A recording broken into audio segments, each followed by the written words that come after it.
It's so much more exciting when there's a countdown, isn't it? Hey, everybody, happy Monday. And it is a happy Monday because we're going to be talking about a really important thing tonight, and that is how you can get more money in your pockets to deal with life as it comes by getting access to public benefits.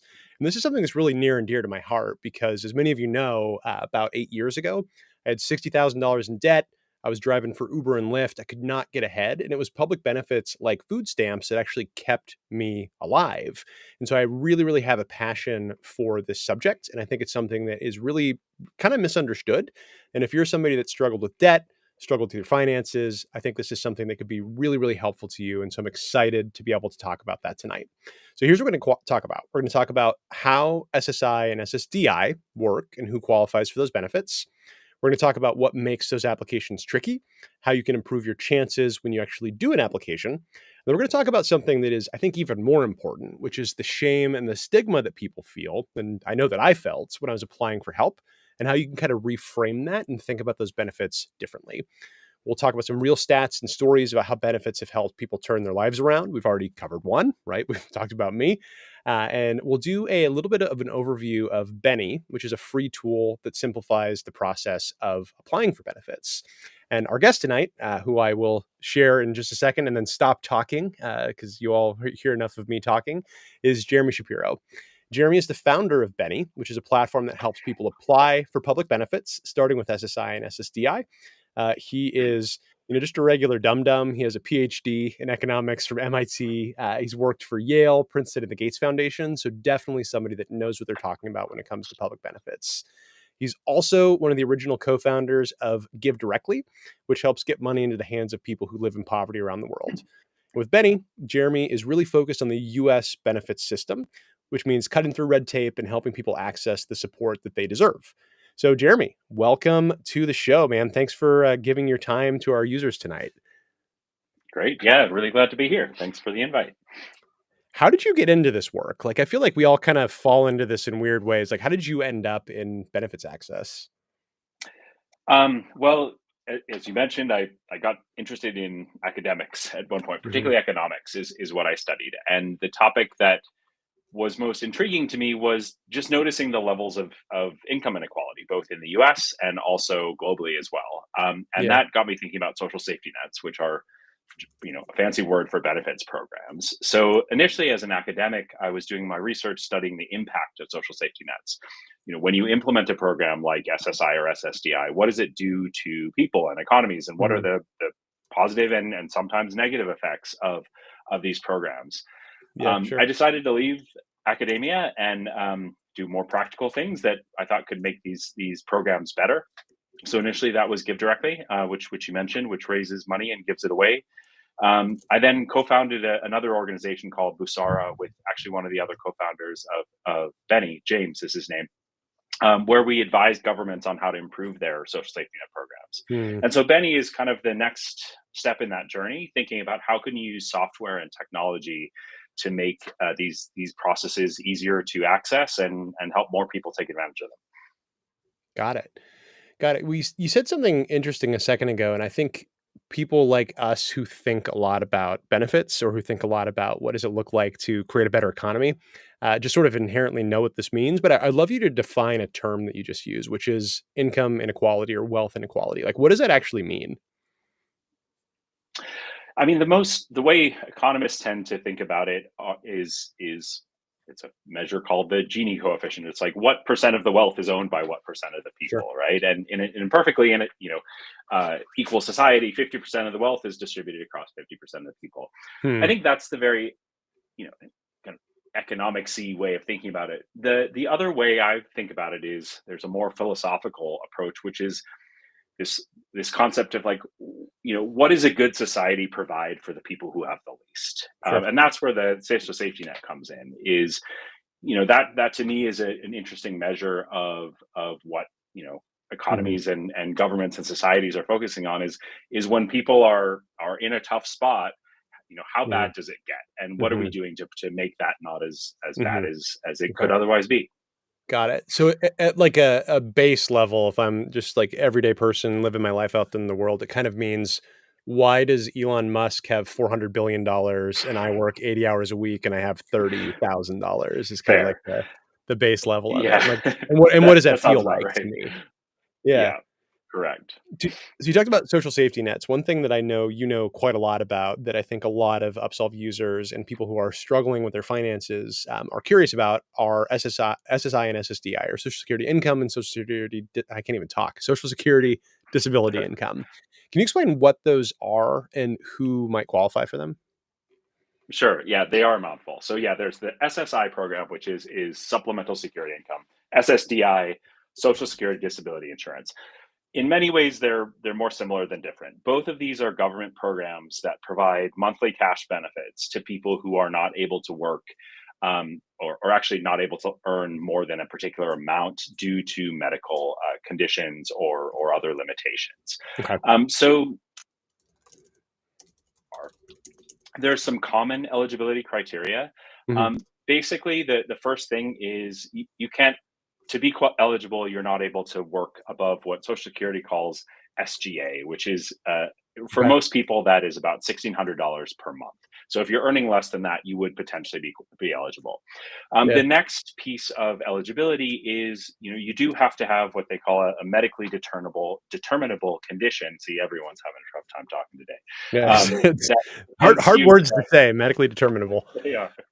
What that basically means is you have, whether an illness or result of an accident or some medical condition that makes it hard for you to work, and that has to either have lasted 12 months or be expected to last 12 months. Okay. So those are the general criteria.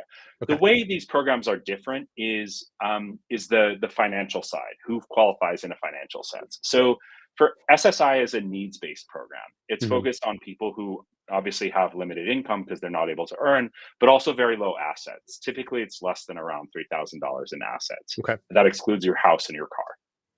SSDI is, you can think of it like your Social Security retirement benefits, but you get them earlier if you become disabled and unable to work. Got So it. their eligibility is a function of having worked typically 5 of the last 10 years. There's some exceptions, and then you would be worked and paid Social Security taxes in 5 of the last 10 years, and then you'd be eligible on that front. But Do you have a really, sense the, of the how many? fundamental thing is it's those monthly income if you're not able to work. Got it. So one thing that I often see at Upsolve as relates to bankruptcy is people say like, this sounds great, right? Like it sounds great that my debt could just go away, but this is not for me. This is for somebody else. So what would you say to that person? Like, is this a lot of people that qualify? Not a lot of people that qualify? Like, talk to me about that a There's little a, bit. there's a lot of people that qualify. If you want the numbers, there's upwards of 15 million people receiving benefits currently. Wow. There's about 1.5 million added each year, so it's a lot of people, and Hmm. you know it's a very broad set of conditions and disabilities that can get you approved. It's not just for people who have cancer or have Hmm. ALS. Really, at a fundamental level, yes, it's a complicated program. There's tons of rules, but Hmm. basically, what we always start when we're talking to people is, you tell me, are you not able to work because of your medical conditions? And if the answer to that is yes, then we're going to help try and figure out, well, can we find a way to make that work if that's really true. So it's a pretty broad, large program. It's about $200 billion gets paid every year to in these Wow. benefits. So obviously, like I'm sure, as in bankruptcy, there are a lot of people who could benefit who don't access it. Do you have a sense of how many people don't? I mean, you said 15 million, I believe, do receive these Mhm. benefits. How many Correct. people could receive them? Do you think? It's a great question. There's not great data, but when we were early on, we did some surveys among people who basically answered that question I Mhm. mentioned. Are you not able to work because of your medical conditions? And actually, only about half of them said they had even thought about applying. So Hmm. there's a big gap. Potentially there's about 3 million applicants, of which about you know something like 1 to 1.5 million are approved each year. I bet there's potentially that many more people who are eligible and just aren't Wow. even applying. Okay. So there may actually be money available for people that are really struggling with their finances they're just not even aware of. And what's the downside to applying for these benefits? There's really not a downside. Well, I'll take that back. There's no punishment for being denied. You can Mhm. you can apply again, and many people do, and many people are successful in the future. it takes a while. It's a hard application. I'm sure we'll get into this. It's a hard Yeah. application, so it takes some work to apply.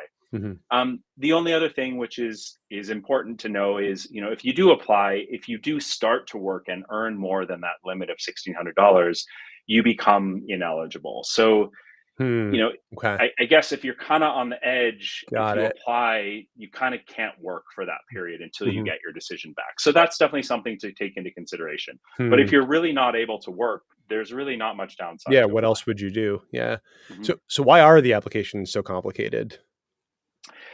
Also, a good question. I guess let me start with a quick overview of how Social Security even decides whether you're approved or not, and Yes, that'll please. help explain Yeah. why these are complicated. So they go through a 5-step process. The first thing they check is pretty straightforward. They're just going to check, are you working and are you earning more than that Okay. limit? And If you're and not, how do they check that? Is it like you just say you have to show pay stubs?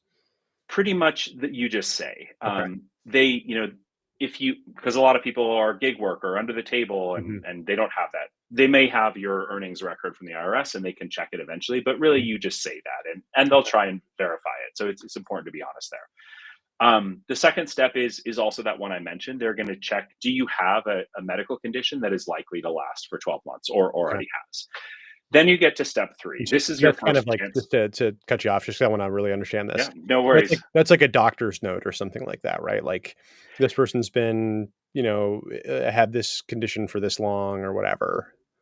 It's it is yes, it comes from what you put in the application, which is Okay. your own report, which is your conditions, and they will pull when they evaluate your case, they're going to get your medical records and look at them. So they're Got it. basically looking at the conditions, that the diagnoses you have, the Okay. doctor's notes that say what your symptoms are. You don't have to go get anything else. Social Mhm. Security is going to go get the records as they exist. But Okay. yes, that's what they'll be looking at there. Got it. Got it. Okay, so what's the Uh, third thing they're looking at?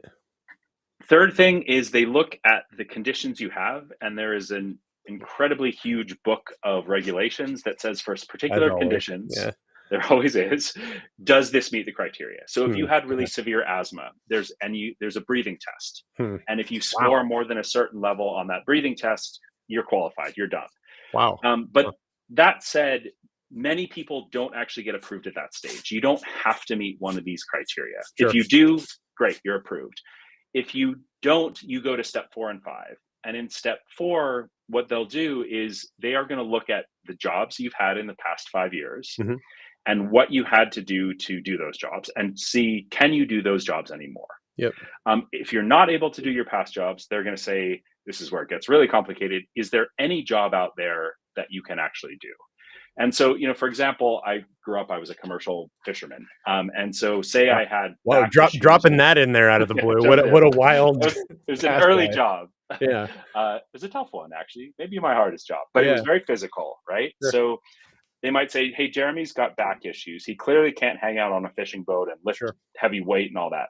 But then they might say, well, can Jeremy go be an office worker? And then they might say, well, but Jeremy also has some mental health issues that really prevent him from concentrating. So he can't do that job either. So that's step 4 and 5, where they figure out, if there's no other job you can do given not only your Mm. diagnoses but your symptoms and what you actually Yeah. experience, they'll decide that you are in fact disabled. So Interesting. um, Yeah, that's where it gets complicated, is I you was gonna have to say, get yeah. all this information. You have to provide your medical history, you have to provide your work history. Yeah. They're going to ask a ton of detailed questions about, Hmm. what can you do in the day, how much can you lift, how much can you walk, what general, can you dress yourself, can you bathe yourself, all these Mhm. questions. And it's really important to answer them in a way that gives Social Security the information they really need to evaluate that 5-step process. And Got it. when you're just reading the application, if you don't know what they're doing, it's hard to know how to answer those questions. And that's what makes it complicated, and why a lot of people fail on the first time, Yeah, is they just don't know exactly what sort of information they need to be providing. I see. Got it. So, JS in the chat is saying something that I think, I am feeling as well, which is, why do I need to tell Social Security this? Like, why do they not just have this information? I mean, I feel the same way about the IRS, right? Why do I need to spend Fair. 4+ hours a year filing taxes just for you to tell me how much money you owe me? Like, what is this? Like, do they You have know, this info? Like, it's a great question, and there's kind of a cynical answer and a not cynical answer. I'll give you the quick cynical answer, which I don't think is always true, but Sure. people say this, which is it's kind of intentionally hard to try and make sure we don't get too many people who might not be eligible applying, Makes sense. which does make sense. But the other reason is Social Security is able to look at your earnings history. They can Mhm. get the data to check, did you pay into the Social Security system for 5 years? What they don't have access to is your medical records. You have to give them explicit permission to go Yeah. look at those. They also don't know what you did for the last 5 years and how hard those jobs were. Were you Mhm. working a really physical job? What did it require? So, given the way they evaluate your case, they really do need to get a lot of this information, and Mhm. that's really where Benny comes in. We help you understand what they're asking for and understand what information you need to provide to put your best foot forward in this application. Got it. Okay. So I think this is a great segue into Benny, but JS has been waiting patiently for an answer to this question. So let's frame this first. So it's a two-part question. I'll throw one on the screen. Mhm. The first question is, how long does it take for SSA to process SSI applications in general? Um, it does take a while, and the unfortunate thing is there's still real backlog. And Mhm. I do think we talk to a lot of people from Social Security. They're doing their best, and they really are trying to get through this. But there's a lot of applications, and they're overworked. And so as a result of that, it varies by state because some of this stuff gets done in at the state level. But on average, it takes 6 to 8 months to get an initial decision Mhm. on that initial application. If you're approved, fantastic. If you're not, there is an appeals process you can go through. The average time to get through that is actually about 2 years. So it can be a very long process. Gotcha. And do I need to have paid taxes in the last 5 years in order to apply for SSI or SSDI? You do not. So as I mentioned, SSI, the SSI program is you don't need any work history at all. It's Okay. it's need based, it's asset and income.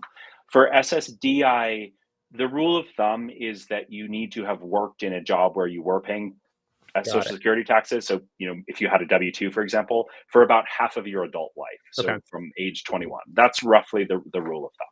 Gotcha. Okay. So we talked about the complications of this. Obviously, there's, 5 steps that seem inscrutable to various degrees. So how does Benny help with that? If I'm somebody who's like, I don't know what to do, this whole thing seems confusing to me. Like what am I getting from working with Benny? And I'm going to Yeah, throw it up on the screen here so everybody can see what we're talking about when we say sure. Benny. Give me 1 second here. No problem. Take your time. There we I'll go. start talking in the meantime. So, basically what Benny does is what we do is we try and make it faster and easier for you to get complete information into your application.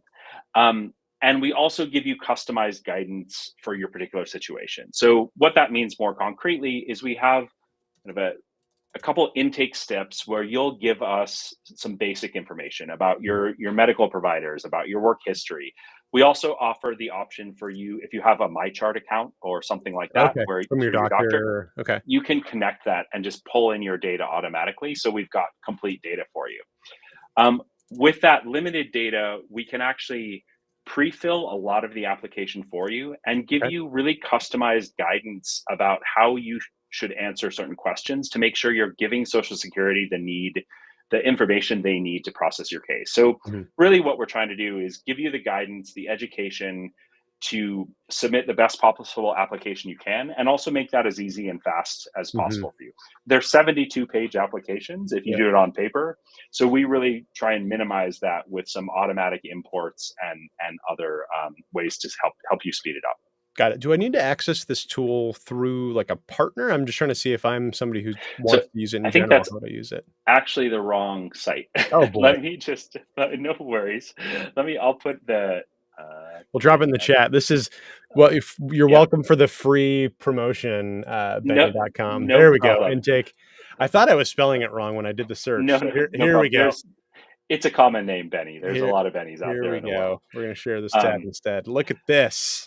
so there, that looks better. So what this is this is our the first step in our process, which is a pretty quick uh, survey that'll help you figure out if you meet some of those criteria I mentioned earlier. Also give you some basic education and customized guidance for your particular case and what you should think about if you do decide you want to apply. The next stage beyond this is if it looks like you might be eligible, we'll follow up with that next phase I talked about where we gather your information, let you connect your medical records. And then the final stage is we should have your application. Our software pretty much populates your application for you based on the information you give us. And then we can go ahead and just get you to log in, review that, make any changes you need to, and then you're good to go. Got it. Very cool. So if I am interested in this, which I don't know who isn't interested in getting a little bit of relief when they have a lot of debt, here's what's going on in my head, and I'm gonna take you back to 2016. Ben, 2016. Ben had really just a fall from graces with. Let's say economic prosperity and the American dream. I started a company, it blew up in my face. I racked up a ton of debt and I couldn't do anything about that because my income was such that it was all getting eaten up by the debt. So I'm driving Uber 80 hours a week. I'm trying to pay this thing down. It's not working. And the reason that I'm doing this instead of taking some other action is because I had really internalized that my debt is my responsibility. My financial well-being is my responsibility. And it's shameful to take the easy way out. So what would you tell 2016 Ben about benefits access to address that concern? I'd ask 26-year-old Ben a question. I'd say, "Hey Ben, you're out there driving your car. If someone hits you, how do you feel when you ask them to give you their insurance Mm, information and ask the insurance company to pay yeah. for the dent in your car?" You're like, "That's fine. That's what everyone Yeah. does." This is 100%. the same thing. This isn't insurance. This is insurance. Hmm. Bankruptcy is a different form of insurance. Basically, it's not anyone's fault. Something unlucky happened. You either were Hmm. born with a condition, you contracted a condition, you got in an accident. That's not your fault. It's not that you don't want to work. You're not able to work. And that's unlucky. And the reason we all pay for this insurance with our taxes is so we have it, so our kids have it, so our Hmm. family members have it. This is just Yeah. insurance. And there's really Interesting. nothing wrong with taking advantage of an insurance policy because that's what it's there for. Yeah. No, I love that idea. Like this is what we pay our taxes for, so that we have access to things like this in 100%. case something goes wrong. Now, how would you talk to, let's say you were 2016 Ben, you decided to apply for these benefits, you got these benefits and they kept you on your feet, which for those that haven't heard this before, like I was on food stamps, not the same thing, but something that really helped pull me forward. Um, I would never tell somebody about that back in the day. How would you suggest people talk about SSI, SSDI with friends or family? Like, do you think it's kind of a tragedy that we don't? Like, what would you advise somebody that's on this? Keep it quiet and move forward.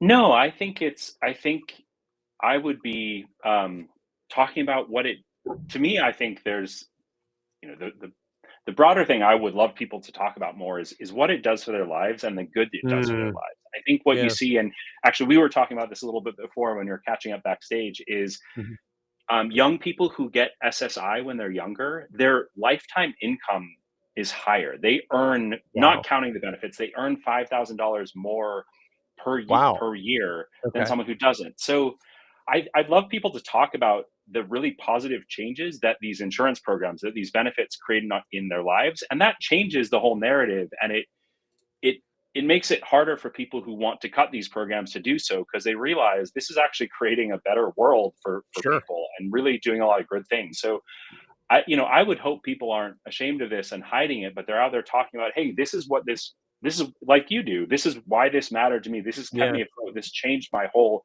life trajectory. And I'd love to create that, more of that narrative and more visibility, rather than, oh, the government spends so much money on these programs. Well, that's what we're getting from those programs, and it's really valuable. And we need Yeah. to make That's sure that people are amazing. aware of that. That's really amazing. Let's get more people talking about the benefits of these things. So, like, obviously, I can tell my story. What's your favorite story of somebody whose life has been turned around by benefits like this? Yeah, I mean, I think the kind of the thing I see most consistently is just this incredible relief that people get Hmm. when they're approved, right? Yeah. You're dealing with two really horrible, tough things. You obviously have medical conditions that you're dealing with if you're Mm, applying for these yep. benefits. Then on top of that, you have all this extra financial worry because you don't have any income. And so when people get approved, it's just like half of that burden, lifts a little bit, right? It's like, Yeah. okay, I've got steady Yep. income, I've got stable income. I just don't have to worry as much about the financial side. So I think what really strikes me is that relief you see for people who get approved, where it's like, okay, just breathe a little easier. Yeah. You know, Yeah.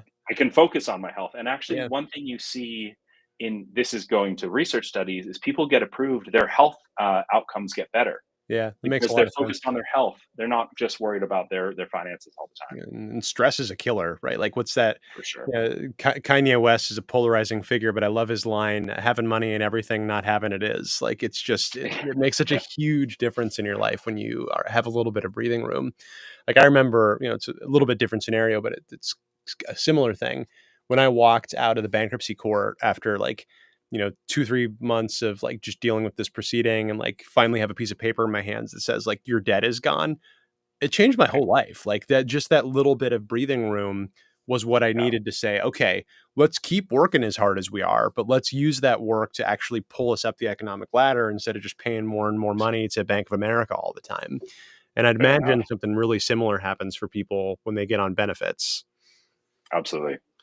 Okay, well, Jeremy's been really generous with his time here. We have some time for questions. I know we've answered some of these already. I'm going to drop some of the other ones that are coming in from Instagram or that we've gotten ahead of time in the chat, and we'll go through them. So, first one, can I apply if I've been denied before? You definitely can. And that, for a lot of people, that makes a lot of sense, right? If you think about it, maybe you just were diagnosed or just got in an accident, you apply, you might be denied. Maybe it hasn't been that 12-month period, or you Mhm. don't have very much medical records. Maybe in a year, you've got a whole bunch more medical records. And that's really what your case is about. So you definitely can and you should. The one exception is if you were denied in the last 60 days, you should actually probably go to the appeals stage. Okay. So you Interesting. can appeal your case. But other than that, there's no penalty for applying multiple times. You can keep applying. And what about this? So, I've actually heard this from a lot of people, right? Like, I can't live on just what I'm getting here. Like, I need to be doing something additional. Can I work part Yeah. time and still get benefits? So the answer is yes, you can. As I mentioned, even if you're in the application phase, as long as you're under that limit, the for most people about $1,600 per month, that's still fine. Once you actually are receiving benefits, yes, there are ways to work. So you can do part-time work. The other thing is Social Security actually has a whole program for people who want to start working and earning more that allows you to do some, they call them trial work periods, where you start Hmm. working, you're earning more money, you're still getting your benefits. And then if you find out you really can't work, you can get back on your full Okay. benefits really quickly without applying Got again. it. So yes, you can. No, I love that. What is, and I was wondering this earlier, so I'm glad somebody asked this. What is the average monthly amount that people actually receive? Good. It's a good question. So for it varies by SSI and SSDI. For Mhm. you can actually also be approved for both. That does happen for people. For SSI, the average is about $750 per month. Okay. For SSDI, it's like your retirement benefits, so it varies per person. The maximum is about $4,000 per month. I believe the average. Don't hold me to this, but I think the average is about 2,000 per month for SSDI. Okay. Got it. Now, JS, man, JS, I'm glad you're in this chat. You've asked some great questions. So, gross wages on a W-2 and gig jobs, which have mileage deductions, sort of these things. So, I guess, like, the broader question in this is, what type of things can I make money on that can give me a little bit more juice so that I have a little bit more room to continue earning benefits when I really need them, and not sort of live, like, at this poverty threshold ongoing? Like, how do I don't want to say how do I milk the system at all, because it's not what this is. Like, Yeah, how sure. do I earn as much as I can? And, like, are there different types of incomes that are considered Yeah. differently? That's a great question. The one thing I will say is for very there, there's a lot of special rules. So Yeah, what I say is kind of the general rules, but there are exceptions to this. And actually talking to, we're not attorneys. We help people with sure. the application No, process. If nor there am are I at attorneys, we can help. Upsolve, just to be clear. Yeah, fair enough. Um, that the income limit is pretty strict, and Yeah. so that is the main thing. This particular benefit is really focused on, um, people who really can't meet that $1,600 limit. But Mhm. the program I mentioned is actually the other one where you actually are able to start increasing your income while still getting benefits and do some of this trial work. So that's the main one. The other thing I see in the chat, there's stuff about mileage deductions, et cetera. There are Mhm. rules that allow you to deduct, obviously the costs of if you have costs associated with your income, but also if, for example, because of your disability, you have to make extra expenditures Mhm. as a result of that. You might need particular accommodations or Oh, devices that enable interesting. you to Okay. work. You can also deduct that stuff as well. That's interesting. Okay. Got it. Is that something that Benny kind of helps you understand as well, or is that something you really need to talk to a lawyer about? So probably at that stage, I would recommend you get a Okay. lawyer. The reason is it's very specific to your situation, and if you if for example you get it wrong, social security can come back and ask for the money back, which is something we don't want Mhm. anyone to end up in that situation. That's no good at all. So yeah, usually I think you would probably want to talk to a lawyer about Okay. those situations. Got it. And one last thing I'll say, and then I'm going to sign off with Jeremy here, just because I know he's a busy man, and I really appreciate his No time. problem. So, JS, I saw your comment here about driving for Amazon Flex. So, I agree with you. Like, their pay rate is unbelievably low. The reimbursement rate and all this is really low. I did the same thing when I was trying to pull myself out of debt. So, I hear you there. And I would definitely suggest, as Jeremy mentioned, that if this is something that you're really curious of, how do you optimize what you are able to do? Try to get connected with a lawyer. Jeremy, do you have any resources that help people get connected with lawyers on like more of a pro bono basis when they're concerned about this? Yeah, so the best thing is, what we do is as I mentioned, we help with the application. We also work with a lot of lawyers who Mhm. are great firms that we can make that connection. They will usually have an initial call with you to help you understand your situation, some of that. Okay. There also are a lot of legal aid organizations. So if you look for the legal aid in your state, most of them do have disability practices and may be able to help you with those questions. So finding your local legal aid organization is a great resource as well. Okay. This is a fun explainer demonstration of that. Check this out, everybody. I just typed Legal Aid New Hampshire Disability and found the Disability Rights Center right there. There we go. So look for something near you. There are programs like this in all states. Jeremy, before we sign off here, is there anything you want to leave with the audience? Yeah, I think if there's one thing I'd leave for everyone, it's to get help if you're considering this. One of the main reasons we started this company is we saw that 70% of people don't get any professional Mhm. assistance when they're applying for disability benefits, and if you look at the data, you are about 70% more likely to be approved at that initial application stage if you have help. So Mhm. we wanted to make sure people got more of that. And so that's what we're about, is helping people with the application. There's also legal aids, there's lawyers who can help as well. But the bit of advice I'd leave people with is, if you're going through this, it's a hard application. It's Mhm. high stakes. So get the help that is out there and available to you. Yeah. And I'm going to double tap on this because I think this was really important for me when I was thinking about this, which is it's okay for you to do this. Like, this is not a shameful thing. This is something that exists. To Jeremy's point, like, this is a right or a benefit or an insurance policy that you have by being an American, paying taxes. And it's a really cool thing. And you shouldn't feel shame if you need this. Like, life is hard. It's hard enough without shame as you think about your finances. And resources like Benny can help you get back on your feet and move forward. So thanks to everybody who joined us tonight. If you found this helpful, check out our other web self webinars and guides. We're on every Monday night with experts like Jeremy who can help you get back on your feet financially. And if you have somebody in your life who's struggling with debt or struggling with their finances, please share this video with them. If you think it could help, we would love to talk with them. You can send them over to Benny, send them over to Upsolve if they have some debt that they're struggling with, and we would love to really pay it forward. So see everybody next week. Thank you so much for your time. It's great hanging with you tonight. Thank you.